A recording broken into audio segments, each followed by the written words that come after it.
नमस्कार जय जगन्नाथ केमी अच्छे समस्ते। आज मुझे हेल्दी मैगी नहीं जोटा कि अटार आ जोटा कि बहुत ही भाइराल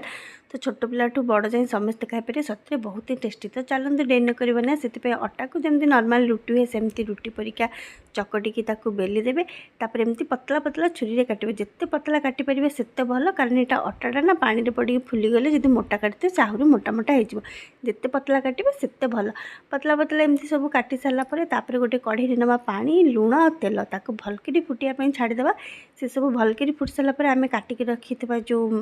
नूडल्स को ताकू दबा ताकू घोड़े 2 ରୁ 3 मिनिट सीझापी छाड़ीदे से मैगी जिते सीझी सारे ताकू ना छाणिकी भलक ठंडा पानी दबा ठंडा माने पूरा फ्रिज रू काढ़ी जो पानी से पानी देले से पूरा एमती गोटा गोटा होकर रहिबो आ बहुत ही भल लगे खायापी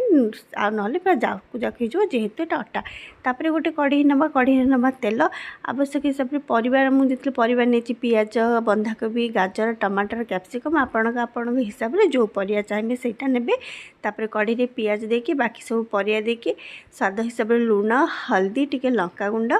देके आ मैगी मसला सब देकी परिवा को टिके भलकरी सीझापी छाड़ीदे परिवा टिके सीझी सारापर मुझे जो मैगी पानी रखी सेटा सीझे जो पानी से पानीटा देली तापर आ सादा पानी आवश्यक हिसाब से देकी टिके टमाटर सॉस आ चिली सॉस देकी सब जिनस को 2 ରୁ 3 मिनिट सीझापी छाड़ीदे सी सब 2 ରୁ 3 मिनिट सीझी सारापर ये जो नूडल्स को आम सीझे रखी ताकू इथे देवा गोले गाले के आउ 2 मिनिट खंडे सीझापी छाड़ीदे तो सतरे बनातु खातु हेल्दी वर्जन ऑफ मैगी रही देखा।